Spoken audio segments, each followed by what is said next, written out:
I want to try something a little bit different using shells, and I'm going to put them in on a coaster to see if it works. Hopefully it's going to work because I think it will look really beautiful. Now, the first thing I'm going to do is paint my coasters black because I want them to have a black base. Then I can let this dry while I'm doing all the other bits for it. Now, these are the only shells I've got. I would have preferred to have some more colourful shells, but that doesn't matter. We'll make the most of what we've got. And it's actually against the law in the UK to go to beaches and pick up shells and bring them home. You have to order them online. Can't take rocks or anything from the coast here.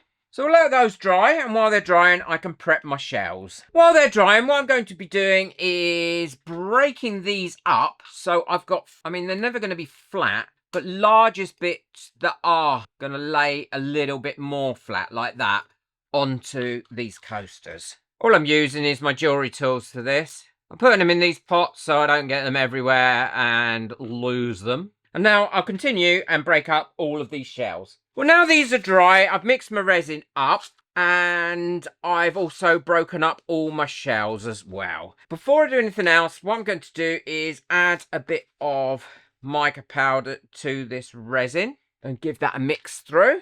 And now I'm going to add my resin onto my wooden boards, painted. I don't want much on here.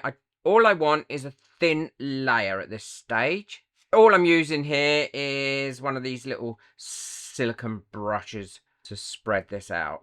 The same for this. So as you can see, I'm putting quite a thin layer on here. And now I'm going to take my tweezers and I want the nicest side of each piece upwards. And all I'm doing is randomly laying it into this resin. And I'm quite happy with the way that is spaced out now. And I'm going to complete the other one in exactly the same way and then let it cure up. These are all cured now and it's ready for the next layer. And all I've done is mixed up some resin. And I also popped in some gold mica powder. Spread that around in the same way, trying to fill up some of these gaps. And then once again, leave that to cure. I can't wait to see if this is going to work out how I've got it in my head. I want to say a big thank you to all my members whose names are coming up now. If you'd like to become a member and benefit from all the perks of being a member and having access to me and a lot of other experts, then the link for that is in the description below. And if you've already become a member recently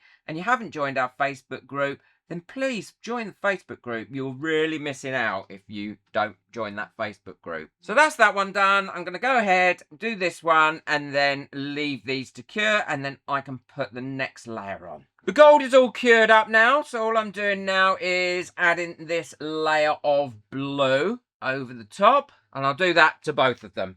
Well, these have all cured now, and I left them for about 5 days. And the reason I left them for 5 days was, one, I wanted them to go really, really hard. But the other one was I've been very ill and been in bed. And there's a nice pattern going on there at the moment. But what we need to get rid of some of that and reveal that shell. Hopefully it's going to polish up nicely. As I said, this is my first attempt at doing that. Now I'm going to work through all the grits and then I'm going to polish it with some polishing compound, and that should bring them up to a lovely shine, make them all nice and smooth and look good. If you haven't got the machine that I'm going to be using, then I strongly recommend you get one because they're brilliant. But you could do this by hand.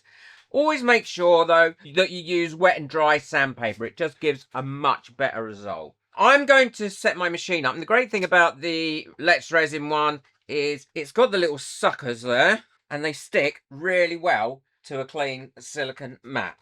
There we go. So I've got that set up. I've got the large wheel on here rather than the small wheel. I'm not going to put this bit on the front. I don't need it there. And I'm going to put my first piece of paper on there like that. And then rather than wet the actual paper itself, I'm going to put some water on here and that will get picked up by this paper. Make sure you wear a mask when you're doing this as well. You don't want to be breathing in any dust. I'm going to turn it on and I'm going to have it at full speed and then sand away.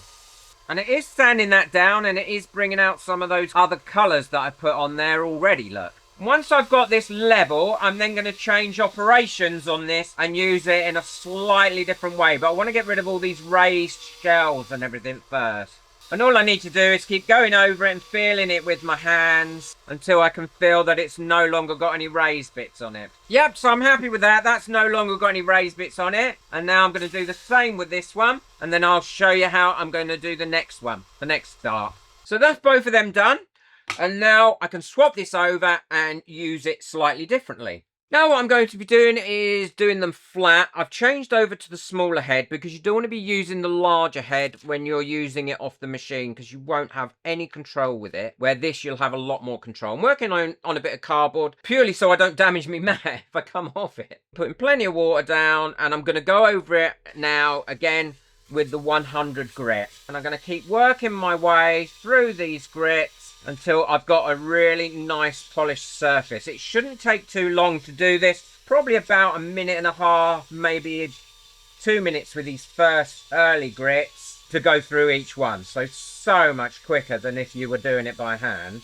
Well, sanded those down as far as I want to take them now. And they're looking quite pretty. I got a bit carried away with that one. If I'm honest, I was watching something on my iPad. And I was standing there like this. When I took it off, I took too much off. But there we go. But I'll always show you when I do mess up and why I mess up. So now I'm going to run through all my grits like I showed you, doing exactly the same thing until I get a really fine and almost polished surface. And that's what's important when you're doing sanding, is to make sure you go down the grits, and in between each grit, make sure you wipe off your area as well, so you've not got a bit of grit from the previous coarser grit that's going to damage what you're doing. Well, I've got one more grit to do now, and that's the 5000. Before I go ahead and polish it. And as you can see, these are coming up looking great now. This one I can't use as a coaster because of that bit that I've messed up, but I've got an idea for it. So I'm going to show you, and I think it's going to look amazing. What I'm going to do is cut this one down and drill a hole in it and turn it into a couple of pendants. I don't want to waste it. I think it looks quite pretty and it's going to look even nicer. I mean, it's got a nice shine to it now because I went to the 5000 grit, but it's going to look even nicer once I've polished them. And I'll show you how I'm going to do that. So all I'm going to do now is cut this one down. I've marked on there with a marker where I'm going to cut it, and now I'm just going to go and cut it on my saw. Well, they're all nicely cut and ready to be polished, and I think they look good. I've put a little hole in them. Before I polish them, what I am going to do is I paint a little bit of this gilding glue on here, on these edges, and then I'm going to gild them in gold leaf. That will finish them off nicely, and I've got something ready to put on the backs as well. So while that's drying, I will go and find my gold leaf. Only take a few minutes to dry this stuff. I've got my gold leaf here. I've cut some strips off. These are nice and dry now, and all I need to do is push those on there and give them a little rub, and carry on doing it all the way around like that, and then brush off all the excess. And once I've done that, I then can get on and polish them up. I've got the gold leaf on the edges of those. Now I'd like to put it on my wheel and then rub it in, because that way it don't go all splashing off everywhere. I'll link it in the description below. I can't remember who it's made by. It's a plastic and acrylic polishing compound. So now I can turn that on, and now I can start to polish. It's shiny now, but you'll see the difference. You don't have to push it too hard against here either. Let the polishing wheel do the work. Can you see the difference in that side than the other side? I'm not sure if the camera's picked. That's the bit I've polished there, and it looks really, really shiny. So I'll go ahead, I'll finish these off, and then I'll show you how I'm going to finish the pendants off and make them comfortable to wear once they're polished. You can really see the difference. I've finished polishing this one up and I haven't started polishing that one yet, and there is a massive difference. I can't believe how beautiful it's brought those shells out as well. I just wanted to show you that, really. Well, how beautiful it's brought those shells up. I've got a couple of dull shells here. I'm going to have a quick go and see if it will polish these up, which will be a godsend. I can use them in other sorts of jewellery. And I've still got a little bit of plastic polish on here. Definitely brought that up to a beautiful shine. I've only done half of it, I didn't do the end. But that bit that I have done has got a beautiful shine on it, look. Let's see if it'll work on something as rough as this. Probably not. No, it's not bringing that up to as nice a shine. It's got a bit of a shine on it. I think it really does depend what sort of shell it is. But these ones seem to be coming up beautiful. I wish I had some more mother of pearl left, or that the oyster shells, I think they would come up amazingly like they have in those. Yes, they are coming up lovely. I'm going to do some more. I just wanted to see if they would. Oh, look. Let's have a look at that bit. Again, that one has come up beautiful. But anyway, enough of me messing about. If you haven't got one of these Let's Resin 4-in-1 polishers, get yourself one. I wouldn't be without mine now. I'll link it in the description. If I've got a discount code, I'll link it in the description as well. They're all nicely polished up. A quick wipe over with a clean dry cloth. Look at how beautiful the shell has come out in those. So what I'm going to do is I'm going to put these onto this almost like velvet, this self-adhesive velvet. Yeah, and they'll all fit on that bit there. What we need to do is, and this is really, really sticky, so you don't have to worry about this coming off, but it'll be more comfortable, I think, to have against your skin. What I'm going to do is pop those on there like that, and then trim them up. Oh, I absolutely love these. I think they are the most beautiful things I've ever made. I don't want to over egg it. I like the gold leaf on their sides of these. These have come out beautiful as well. I think I would definitely make more of these and perhaps in some different shapes. Those shells, without a doubt, look amazing set in there. I hope this video gets a lot of views because I think there's a lot of people who are going to love this technique and are going to try it. Please share this video as much as you can so it can really get out there, because I am so over... I cannot believe how well it went. I know I had some errors along the way where I got overzealous and sanded off the corner of that coaster, but look what came out of it. I'm so pleased. And that coaster looks beautiful as well. Do you like it? Let me know in the comments what you think. And none of this would have been possible without the Let's Resin 4-in-1 sander.